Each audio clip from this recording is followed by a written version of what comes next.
শুভ সকাল প্রিয় শিক্ষার্থীরা, আশা করি ভালো আছো। আজকের এই লাইভ ক্লাসে সবাইকে আন্তরিকভাবে শুভেচ্ছা ও অভিনন্দন জানিয়ে আজকের ক্লাস শুরু করতে যাচ্ছি। পড়ানো শুরু করার পূর্বে প্রতিদিনের মতো আজকেও সেই মেসেজটি দিতে চাই, তোমরা এই লাইভ ক্লাসটি শেয়ার করে অন্যান্য শিক্ষার্থীদের দেখার সুযোগ করে দিবে। যদি কোনো প্রশ্ন থাকে কমেন্ট বক্সে লিখে আমাদেরকে জানাবে। আমরা আজকে নতুন টপিকস পড়ব, তার পূর্বে গত ক্লাসের যেই পড়াগুলো পড়িয়েছি সেগুলো একটু রিভিউ করে নিতে চাই। আমরা গত ক্লাসে যেগুলো পড়েছিলাম,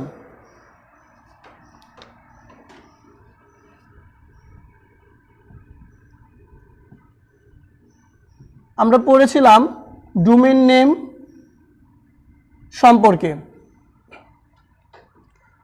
ডোমেইন নেম বলতে কি বোঝাচ্ছিল, আমরা কি বুঝেছিলাম? ডোমেইন নেম হলো আইপি অ্যাড্রেসের পরিবর্তে ক্যারেক্টার ফর্মে যেই নাম দেওয়া হয় সেটাই হচ্ছে ডোমেইন নেম। নিশ্চয়ই তোমাদের মনে আছে, তারপরে একটু মনে করে নিচ্ছি নতুন টপিকস পড়ানোর পূর্বে। পরবর্তীতে আমরা কি শিখেছিলাম? ইউআরএল। ইউআরএল কি? আমরা জানি প্রতিটি ওয়েব পেজের যে কি একক ঠিকানা থাকে, ইউনিক ঠিকানা থাকে, সেটি হলো ইউআরএল। আমরা আরো পড়েছিলাম ওয়েবসাইটের প্রকারভেদ।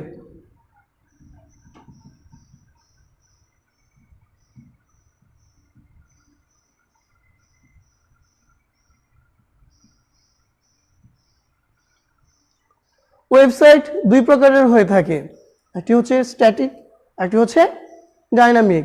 স্ট্যাটিক কি? স্ট্যাটিক হচ্ছে যেগুলো স্থির থাকবে, যে সকল ওয়েবসাইট আপডেট ফলাফল প্রদর্শন করবে না বা আপডেট করা যাবে না। যেমন শুধুমাত্র HTML বা ক্যাসকেডিং স্টাইল শিট ব্যবহার করে যে সকল ওয়েবসাইট তৈরি করা হয়, পরবর্তীতে যখন আবার সেগুলো আপডেট করার প্রয়োজন হয় তখন পুরো সম্পূর্ণ ওয়েবসাইটটিকে ভেঙে আবার নতুন করে করতে হয়। তারপরে আমরা পড়েছিলাম ডাইনামিক ওয়েবসাইট। ডাইনামিক ওয়েবসাইট কি? ডাইনামিক ওয়েবসাইটগুলো হলো যেগুলো পরিবর্তন করা যায় প্রতিনিয়ত, যেগুলো বিভিন্ন প্রোগ্রামিং ল্যাঙ্গুয়েজ ব্যবহার করে করা হয়, সেগুলোই হচ্ছে ডাইনামিক ওয়েবসাইট। আমরা আরো পড়েছিলাম ওয়েবসাইটের কাঠামো পড়েছিলাম।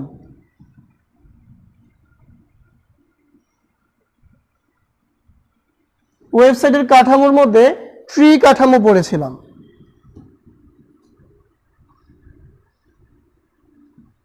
ট্রি কাঠামো কি? ট্রি কাঠামো হচ্ছে যখন কোনো ওয়েব পেজ শাখা প্রশাখার মতো সাজানো থাকে, বিভিন্ন মেনু সাব মেনুগুলো বিভিন্ন টপিকস অনুযায়ী বিভিন্ন সাবজেক্ট অনুযায়ী বিভক্ত থাকে, হ্যাঁ, যেগুলো তোমার বড় বড় ওয়েবসাইটগুলো হয়ে থাকে, সেই সকল ওয়েবসাইটগুলো সাধারণত ট্রি কাঠামো বা হায়ারার্কিক্যাল কাঠামো ব্যবহার করে থাকে। আমরা এই হায়ারার্কিক্যাল কাঠামো বা ট্রি কাঠামো চিত্র দেখেছিলাম। কেমন হয় চিত্রটি? এগুলো শাখা প্রশাখার মতো থাকে।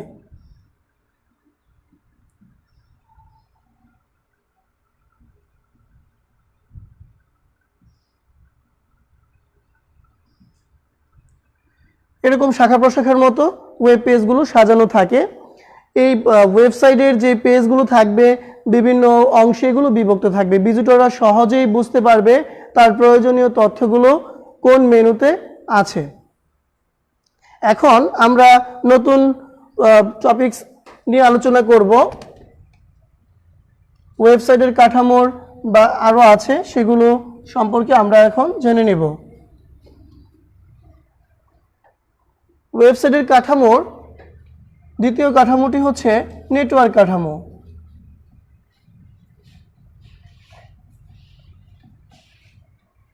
নেটওয়ার্ক কাঠামো কি?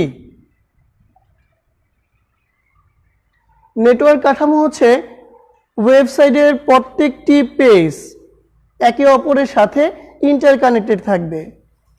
প্রথম পেজের সাথে অন্যান্য সকল পেজগুলো যেভাবে কানেকশন থাকবে, ঠিক একইভাবে অন্যান্য পেজগুলো প্রথম পেজের সাথে কানেক্টেড থাকবে। অর্থাৎ আমরা যদি একটা চিত্রের মাধ্যমে বুঝতে চাই, এরকম হবে। আমি 4টা পেজ নিয়ে বোঝার চেষ্টা করি। এখানে পেজ 1,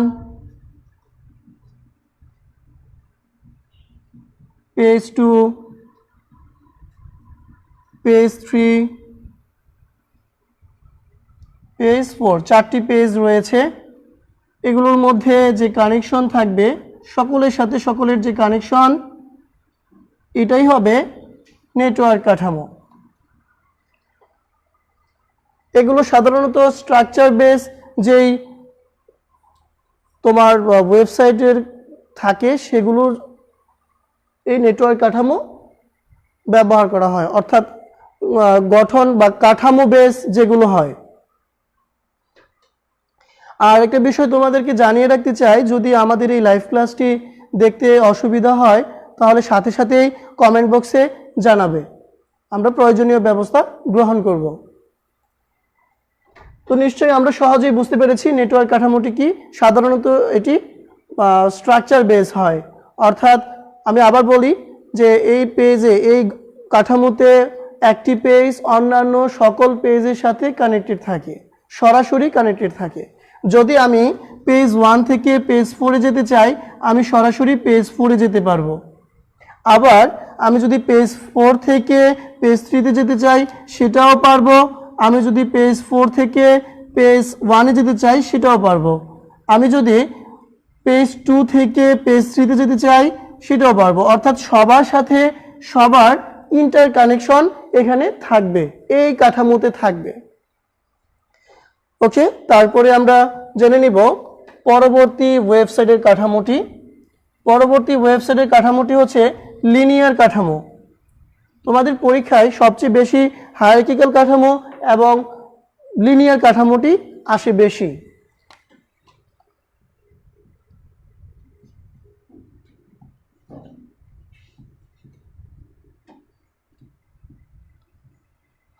লিনিয়ার কাঠামো, লিনিয়ার কাঠামো হচ্ছে যে সকল ওয়েবসাইট ভিজিটররা ক্রম অনুসারে ভিজিট করার প্রয়োজন বোধ করে, অর্থাৎ পেজগুলো যখন ক্রম অনুসারে সাজানো থাকে, তখন যেই ধরনের কাঠামো বেছে নিতে হয় সেটা হচ্ছে লিনিয়ার কাঠামো। এখানে প্রত্যেকটি পেজের একটি নির্দিষ্ট ধারাবাহিকতা থাকবে, যেগুলো নেক্সট, প্রিভিয়াস, ফার্স্ট, লাস্ট এগুলোর মাধ্যমে তোমার কানেকশন করা থাকবে। যেমন আমরা একটা এক্সাম্পল যদি দেই, লিনিয়ার কাঠামো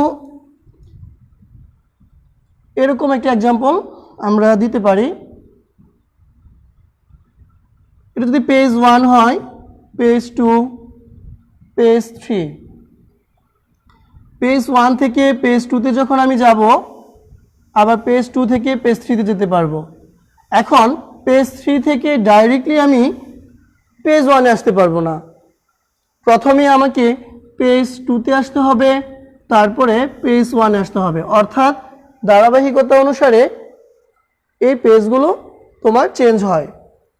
প্রথমে আমি যদি পেজ 1 থেকে ডাইরেক্টলি পেজ 3-তে যেতে চাই, যেতে পারবো না, কারণ মাঝখানে আরেকটি পেজ রয়েছে। এটার এক্সাম্পল অন্যভাবেও আসতে পারে, এরকমও হতে পারে, পেজ 4 এই ধরনের চিত্র হতে পারে, অথবা এরকমও হয়। একটু খেয়াল করি আমরা,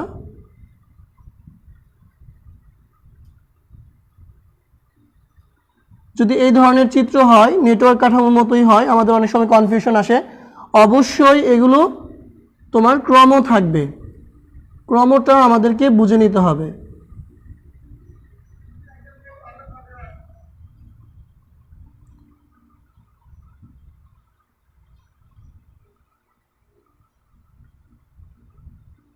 এই ধরনের যখন অ্যারো সিম্বল দিয়ে তোমার চিত্রগুলো দেওয়া হবে তখন আমরা বুঝবো যে এটি লিনিয়ার কাঠামো। আমরা অনেক সময় কনফিউশনে পড়ে যাই। এখানেও কিন্তু নির্দিষ্ট ক্রমও আছে। আমি যদি একটা পেজ থেকে অন্য একটি পেজে যেতে চাই তাহলে ধারাবাহিক অনুসারে যেতে হবে। তারপরে সর্বশেষ, আর এই লিনিয়ার কাঠামোটি সাধারণত ব্যবহার করা হয় বিভিন্ন ট্রেনিং বেস ওয়েবসাইটগুলোতে, অথবা তোমরা লক্ষ্য করলে অলরেডি এর সাথে তোমরা সম্পর্কিত, যেমন বিভিন্ন ধরনের সফটওয়্যার যখন ইনস্টল দাও দেখবা যে নেক্সট নেক্সট নেক্সট চেপে ধারাবাহিক অনুসারে তোমরা ইনস্টল দাও। যেমন তুমি ফার্স্ট পেজ থেকে ডাইরেক্টলি ফিনিশড পেজের মধ্যে যেতে পারবে না, মাঝখানের অনেকগুলো স্টেজ তোমাকে অতিক্রম করে যেতে হবে। অথবা তোমরা যখন লাইভ গেমসগুলো খেলো কিংবা বিভিন্ন ধরনের গেমস খেলো তখন সেখানে কি হয়, দেখবে যে প্রতিটি গেমসেরই একটা করে স্টেজ আছে, স্টেজ পার হয়ে পরবর্তী স্টেজে যেতে পারো। তো এই ধরনের যখন স্ট্রাকচারগুলো ব্যবহার করার প্রয়োজন হয় তখন আমরা লিনিয়ার স্ট্রাকচার ব্যবহার করি। অথবা মিলিটারি বিভিন্ন ট্রেনিং যে ওয়েবসাইটগুলো আছে অথবা কোর্স ভিত্তিক যেই ওয়েবসাইটগুলো আছে সেগুলো তোমার এই লিনিয়ার কাঠামোর মাধ্যমে তৈরি করা হয়ে থাকে। তারপরে ওয়েবসাইটের সর্বশেষ যে কাঠামোটি আছে সেটি হচ্ছে হাইব্রিড। হাইব্রিড কাঠামো। হাইব্রিড কাঠামো কি? যখন অন্যান্য কাঠামোগুলো একসাথে মিলিত হবে তখন তাকে আমরা বলবো হাইব্রিড কাঠামো। আমরা যদি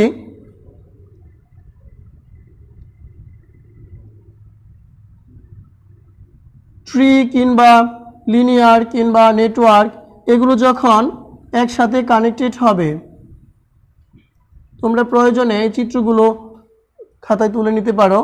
এর সাথে যখন আমরা নেটওয়ার্ক বা লিনিয়ার কাঠামো একসাথে করব তখন যেই কাঠামোটি তৈরি হবে সেটি হলো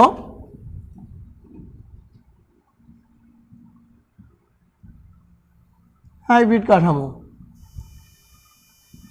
এর সাথে যখন এটা একসাথে সংযুক্ত হলো তখন কি হলো, সেটা হাইব্রিড কাঠামো দাঁড়ালো। এই ধরনের কাঠামোগুলো সাধারণত অনেক বড় কোনো ওয়েবসাইটের জন্য, অনেক বিশাল পরিসরে কোনো ওয়েবসাইট যখন তৈরি করার প্রয়োজন হয়, যখন কোনো জায়গায় লিনিয়ার কাঠামোর প্রয়োজন হয়, কোনো জায়গার মধ্যে যখন হায়ারার্কিক্যাল কাঠামোর প্রয়োজন হয়, অর্থাৎ একাধিক কাঠামোর যখন ওয়েবসাইট তৈরিতে প্রয়োজন হবে তখন যেই কাঠামোটি আমরা ব্যবহার করব তখন আমরা এই হাইব্রিড কাঠামোটি ব্যবহার করব। তাহলে শিক্ষার্থীরা আমরা সহজেই বুঝে ফেলেছি। আমি আবার একটু রিভিউ করতে চাই, কেননা এই কাঠামো থেকে যদি এই কাঠামোটি HTML এর কাঠামোটি কোনো স্টুডেন্ট ভালো করে পড়তে পারে বা আয়ত্ত করতে পারে তার জন্য 3 মার্ক বা 4 মার্কের অ্যান্সার করা সম্ভব, অর্থাৎ প্রয়োগ উচ্চত দক্ষতা অ্যান্সার করা সম্ভব। আমরা যারা সহজে পাস করতে চাই বা অনেক ভালো রেজাল্ট করতে চাই, A+ পেতে চাই, তোমাদের সামনে এগুলো একেবারে টেস্ট পরীক্ষা বলো, হ্যাঁ SSC বোর্ড পরীক্ষা বলো, সব জায়গার মধ্যে এই কাঠামো থেকে একটি কোশ্চেন থাকেই 3 মার্কের অথবা 4 মার্কের। তো আমরা কি বুঝতে পেরেছি? এই বিষয়টি থেকে যদি আবার কোশ্চেন থাকে, তোমাদের আরও কোশ্চেন থাকে, কমেন্ট বক্সে আমাকে কমেন্টস করে জানাবে। তো আমি আবার একটু রিভিউ করতে চাই, যেহেতু একজন শিক্ষার্থী আমাকে প্রশ্ন করেছে, অনুরোধ করেছে যে আবার বিষয়টি প্রথম থেকে বোঝানোর জন্য। ওয়েবসাইটের কাঠামোটি কি আমরা একটু বোঝার চেষ্টা করি। কাঠামো হচ্ছে, একটু সহজভাবে বোঝানোর চেষ্টা করি। আমরা যখন কোনো একটি বিল্ডিং তৈরি করি তখন আমার কি লাগে? আমি প্রথমে বিল্ডিং তৈরি করে ফেলি? কখনোই না। আমি প্রথমেই এই বিল্ডিংয়ের একটি ডিজাইন তৈরি করি, যে আমি কিভাবে তৈরি করব, এই বিল্ডিংয়ের কয়টি রুম হবে, হ্যাঁ এই সমস্ত বিষয়গুলো, কোথায় তার কোন রুমগুলো হবে, সেই বিষয়গুলো আগে থেকেই ডিজাইন করা হয়। তো এরকমভাবে ওয়েবসাইট যখন কেউ তৈরি করে ঠিক একইভাবে ফার্স্টেই তার কাজ হবে এই ওয়েবসাইটের কয়টি মেনু হবে, কয়টি সাব মেনু হবে, কোন জায়গায় কি হবে, এই সমস্ত বিষয়গুলো আগে থেকেই কি করতে হয়, তোমার কাঠামো ঠিক করে নিতে হয়, স্ট্রাকচার ঠিক করে নিতে হয়। সেই স্ট্রাকচারটি ব্যবহার করা হয় ওয়েবসাইটে, সেই স্ট্রাকচারগুলোকে বলা হয় ওয়েবসাইটের কাঠামো বা স্ট্রাকচার। এই ওয়েবসাইটের কাঠামো কয়টি আছে? ওয়েবসাইটের কাঠামো 4টি। প্রথম হচ্ছে ট্রি। ট্রি কাঠামোটি আমরা সহজেই বুঝতে পারবো, যেমন সবচেয়ে জনপ্রিয় এবং সবচেয়ে সুবিধা হচ্ছে এই ট্রি কাঠামো বা স্ট্রাকচার। আমরা যখন সকল ধরনের যে ওয়েবসাইটগুলো ব্রাউজ করি, যেমন শিক্ষা প্রতিষ্ঠানের বিভিন্ন রাষ্ট্রীয় ওয়েবসাইটগুলো বা বিভিন্ন ব্যবসা বাণিজ্যের যে ওয়েবসাইটগুলো, এই সকল ওয়েবসাইটগুলো যে কাঠামো ফলো করে তৈরি করা হয় সেটি হচ্ছে ট্রি কাঠামো বা হায়ারার্কিক্যাল কাঠামো। এটা পরীক্ষার মধ্যে অনেক বেশি আসে, তাই এটি ভালো করে পড়া উচিত। ট্রি কাঠামোটি এরকম থাকে, এরকম থাকতে পারে।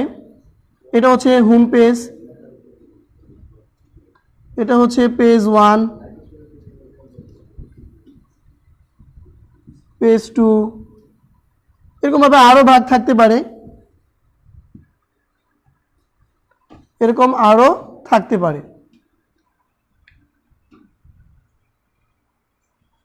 এটা হচ্ছে ট্রি কাঠামো। তো এটা আমরা তো বুঝতে পেরেছি, আগেও একবার আলোচনা করেছি। তারপরে আসি নেটওয়ার্ক। নেটওয়ার্ক হচ্ছে যখন সবগুলো পেজের সাথে সবগুলো পেজের কানেকশন রাখার প্রয়োজন হয়, যখন আমরা এরকম ধরনের ওয়েবসাইট তৈরি করব তখন আমরা নেটওয়ার্ক কাঠামো ব্যবহার করব। এরকম যদি 4টা পেজ দিয়ে একটা এক্সাম্পল দেই, পেজ 1,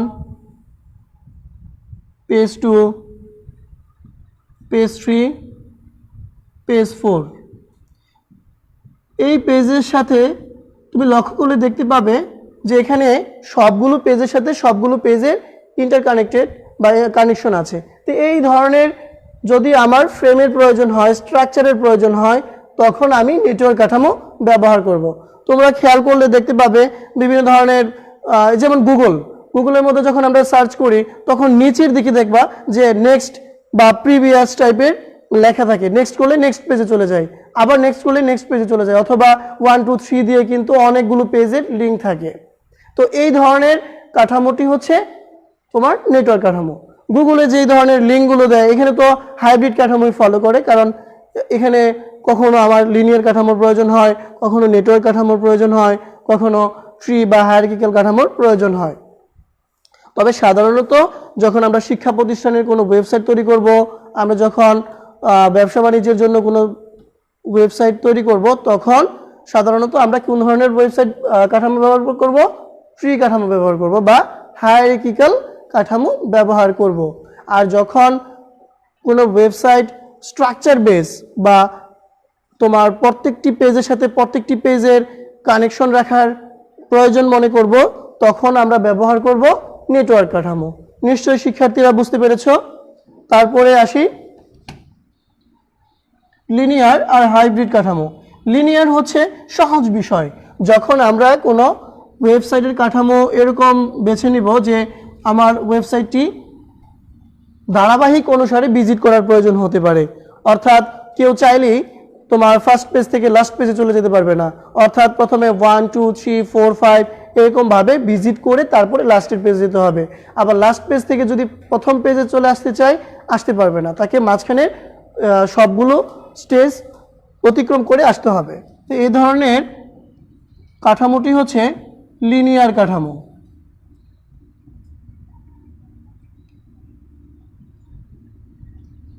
এই এক্সাম্পলটি দিয়ে সহজেই আসে পরীক্ষার মধ্যে। Page 1, page 2, page 3, page 4। আমি যদি পেজ 1 থেকে পেজ 2 তে যেতে চাই, আবার পেজ 2 থেকে পেজ 3 তে যেতে চাই, পেজ 3 থেকে পেজ 4 এ যেতে চাই, তাহলে এরকম স্টেজ অতিক্রম করে যেতে হবে। আবার যদি আমি পেজ 4 থেকে এদিকে আসতে চাই, মানে পেজ 1 আসতে চাই বা পেজ 2 তে আসতে চাই, তখন আমাকে পেজ 3 অতিক্রম করে তারপরে পেজ 2 তে আসতে হবে। এটা হচ্ছে সহজ একটি লিনিয়ার কাঠামোর স্ট্রাকচার। অথবা এরকম ভাবেও আসে,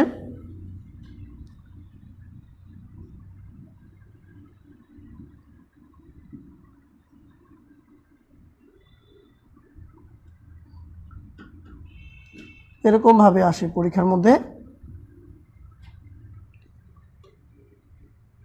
অ্যারো সিম্বল থাকতে পারে, নাও থাকতে পারে, এটা আমাদেরকে বুঝে নিতে হবে। আর অবশ্যই লিনিয়ার কাঠামোর মধ্যে অ্যারো সিম্বলগুলো একমুখী হবে। আবার যখন শেষের পেজ থেকে ফার্স্টের পেজের দিকে আসব তখনও সেটি একমুখী হবে।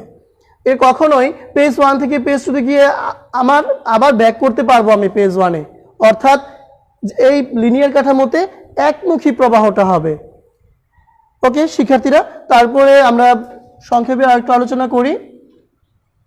হাইব্রিড কাঠামোটি যখন অন্যান্য কাঠামো একসাথে সংযুক্ত হবে তখন তৈরি হবে হাইব্রিড কাঠামো, অর্থাৎ অন্যান্য যে 3টি কাঠামো আছে কি কি, ট্রি এবং লিনিয়ার, যখন এই 3টি কাঠামো একসাথে হবে তখন যেই কাঠামো গঠন হবে সেটি হলো হাইব্রিড কাঠামো। এটা সাধারণত মাল্টি মেনুর জন্য তোমার এই ধরনের কাঠামোটি তৈরি হয়। ওকে, এখন আমরা জেনে নিব HTML সম্পর্কে। HTML কি? HTML হলো হাইপারটেক্সট মার্কআপ ল্যাঙ্গুয়েজ।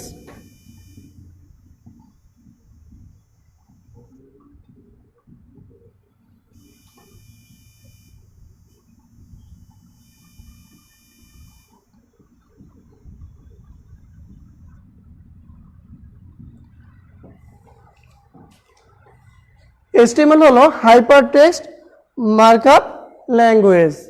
ওকে, এই হাইপারটেক্সট মার্কআপ ল্যাঙ্গুয়েজটি মূলত কোনো একটি ওয়েব পেজ ডিজাইন করার জন্য, কোনো ওয়েবসাইট শুধুমাত্র ডিজাইন করার জন্যই এই HTML ব্যবহৃত হয়। এটি 1990 সালে টিম বার্নার্স-লি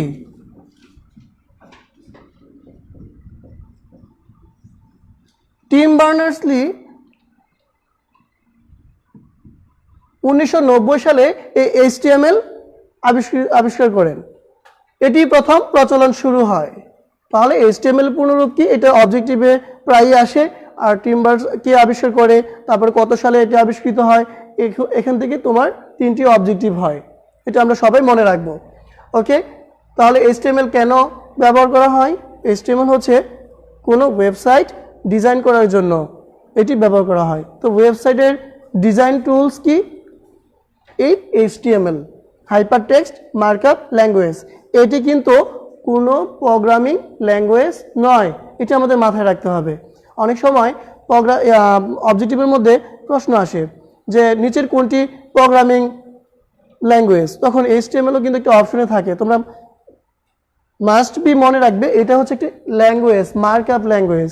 হ্যাঁ, এটা টেক্সট বেসড ল্যাঙ্গুয়েজ, এটা কোনো প্রোগ্রামিং ল্যাঙ্গুয়েজ নয়। এটি শুধুমাত্র ওয়েবসাইটকে ডিজাইন করার জন্য, অর্থাৎ একটি ওয়েবসাইটের সৌন্দর্যতা বৃদ্ধির জন্য এটি ব্যবহার করা হয়। HTML এর মাধ্যমে আমরা করতে পারি, ওয়েবসাইটের বিভিন্ন টেক্সট, বিভিন্ন লিঙ্ক, কালার, তারপরে হচ্ছে এই ধরনের কাজগুলো সাধারণত এই HTML এর মাধ্যমে করা হয়। তাহলে শিক্ষার্থীরা আমরা বুঝতে পেরেছি যে HTML কোনো প্রোগ্রামিং ল্যাঙ্গুয়েজ নয়।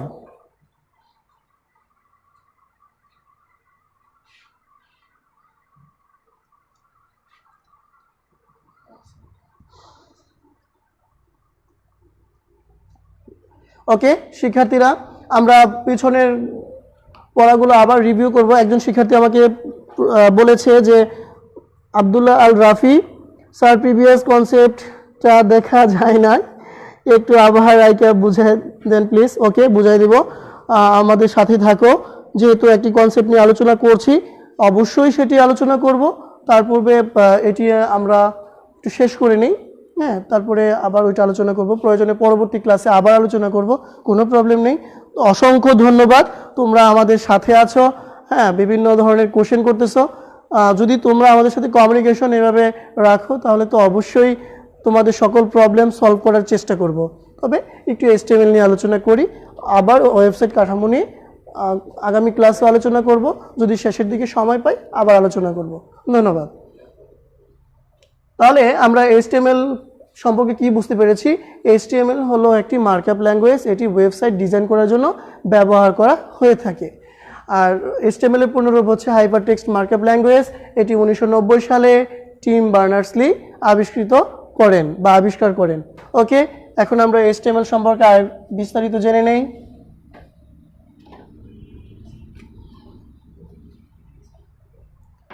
HTML কিভাবে লিখে, তার মৌলিক কাঠামো কি, এগুলো আমাদের জানতে হবে। তার আগে আরও কিছু বিষয় জানতে হবে।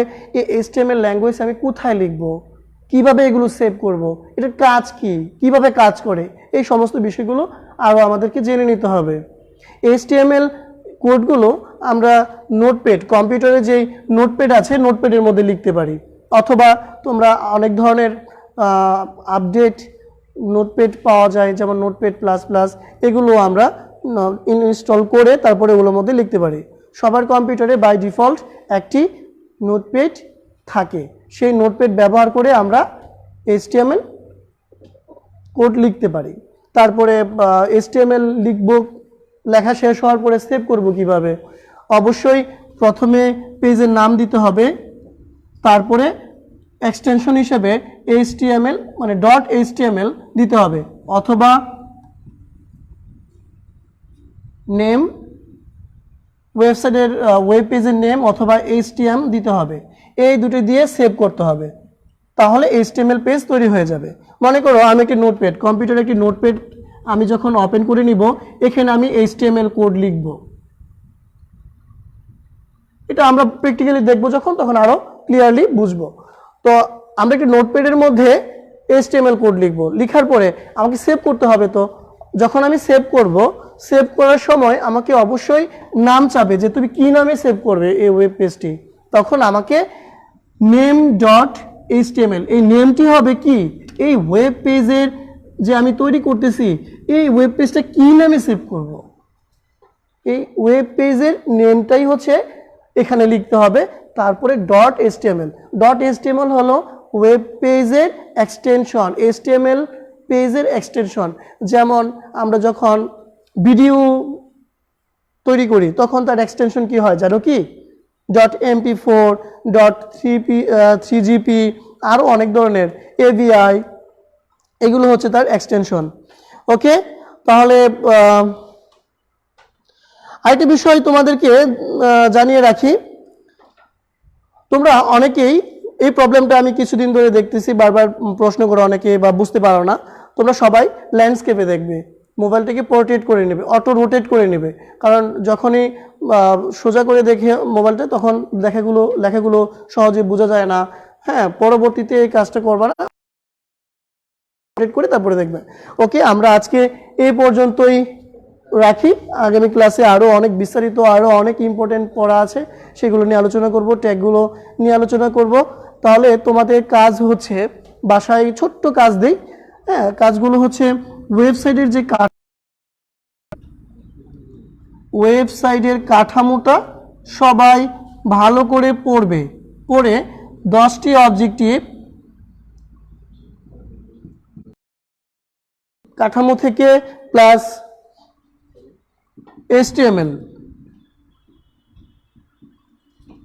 HTML প্লাস ওয়েবসাইটের কাঠামো থেকে 10টি অবজেক্টিভ তৈরি করে আমাকে ছবি তুলে পাঠিয়ে দিবে। তাহলে আগামী ক্লাসে তুমি যদি শেষ না, বাসায় যদি ভালো করে না পড়ো, তাহলে তো আমাকে প্রশ্ন করতে পারবে না, বুঝতেই পারবে না। তাহলে বাসায় আগে বইটা রিডিং করবে। আমরা মাহবুবুর রহমানের বই ফলো করি, নিশ্চয়ই সবাই জানো। তাহলে আজকে এই পর্যন্তই, যা পড়ানো হয়েছে বাসায় পড়বে এবং HWT ভালো করে আমাকে ছবি তুলে ইনবক্সে দিয়ে দিবে, কমেন্ট বক্সে দিয়ে দিবে। তবে একটি দুঃখজনকভাবে বলি যে বিগত ক্লাসগুলোর কেউ একটিও HW আমাকে দেওয়া নেই, সেজন্য মানে আমার নিজের কাছেই খারাপ লাগতেছে। হ্যাঁ, অবশ্যই আজকের ক্লাস যা করেছি সেগুলো সবাই বাসায় এই HWT কমপ্লিট করে সবাই কমেন্ট বক্সে আমাকে ছবি তুলে পাঠিয়ে দিবে। ওকে, ধন্যবাদ। আজকে এই পর্যন্তই। আল্লাহ হাফিজ।